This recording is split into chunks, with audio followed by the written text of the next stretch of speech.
I'm Siobhan Bishop, and today I'm talking with Anna Fletcher, a director in our Employment, Labour and Equalities team, about respect at work, diversity and inclusion.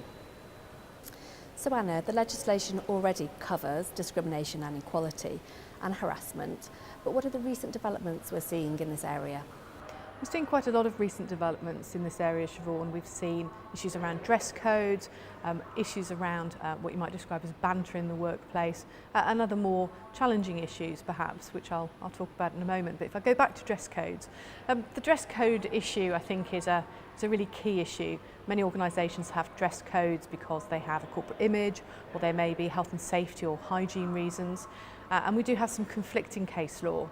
So case law involving, for example, Cleveland Fire Authority, a gentleman called Mr. Holdsworth who wanted to grow his hair long. There was a concern that that would interfere with breathing apparatus. He was asked to cut his hair. Ultimately, following some kind of altercation, he brought a claim against the Fire Authority and he failed. And the tribunal there said, well, as long as the dress code is applied in a way which is even-handed, differences don't really matter.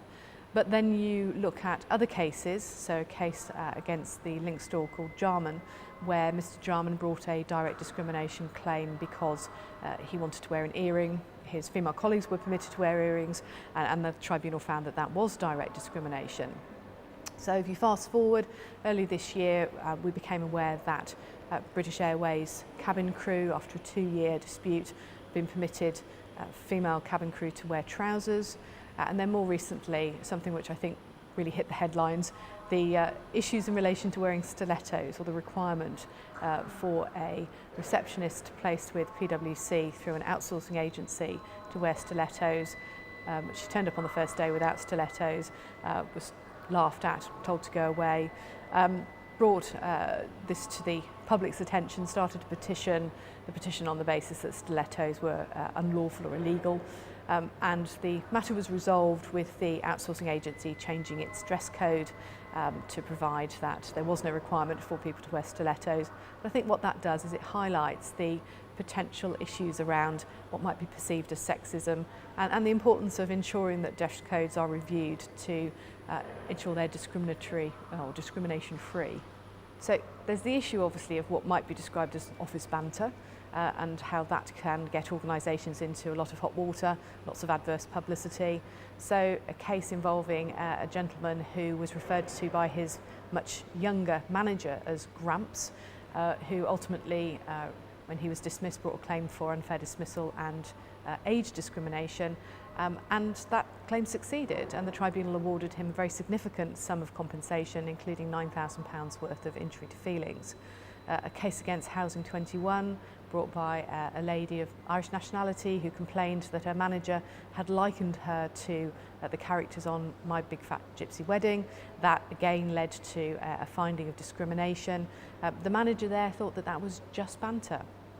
Then you get into the issue of sport, and we know that various well-known sports people have been recorded or broadcast inadvertently making comments. So if you think about Malcolm Mackay, the former manager of Cardiff City, he wasn't recorded. He was discovered to have sent text that was xenophobic, homophobic and racist. Obviously lost his position as manager. And then more recently this year, the issues that arose in the Six Nations rugby competition, where one English player referred to one of the Welsh players as Gypsy Boy. The Welsh player had a traveller background, and in that particular case there was a great big outpouring of issues there, with in fact the Welsh coach describing that as banter and then having to retract and apologise for that. And then finally, in relation to sort of more recent developments, a case in Jersey, which I think we could all do well looking at, involving a transgender female passenger. She brought a complaint of discrimination against a company called Condor Ferries. She contacted the ferry company to ask which toilet facility she should use, and the response had been that she should use the disabled toilet. She brought a complaint, and as part and parcel of the judgment in that particular case, the use of signage was questioned. So you shouldn't say ladies and gents, for example, you should just simply use signs. So I think that the piece around Transgender employees is going to become particularly important. And then, whether we see a development in the legislation, there's a lot in the press at the moment about people who are non-binary, so gender neutral, how those individuals can be protected in the workplace, because obviously they're not protected by the Equality Act. So I think that really goes to the importance of respect for all at work. So clearly all those issues are going to influence into the decision about why a business should make respect at work a key priority. Well, I think it goes without saying there's so much research now that shows that if you have respect at work, dignity at work at the heart of your business, then not only will you attract great talent, great choice when it comes to recruitment, you'll also have a very engaged workforce. You'll be in a position where you retain that workforce, so you're reducing the cost of having to continually recruit, replace people. You will appeal to your customers.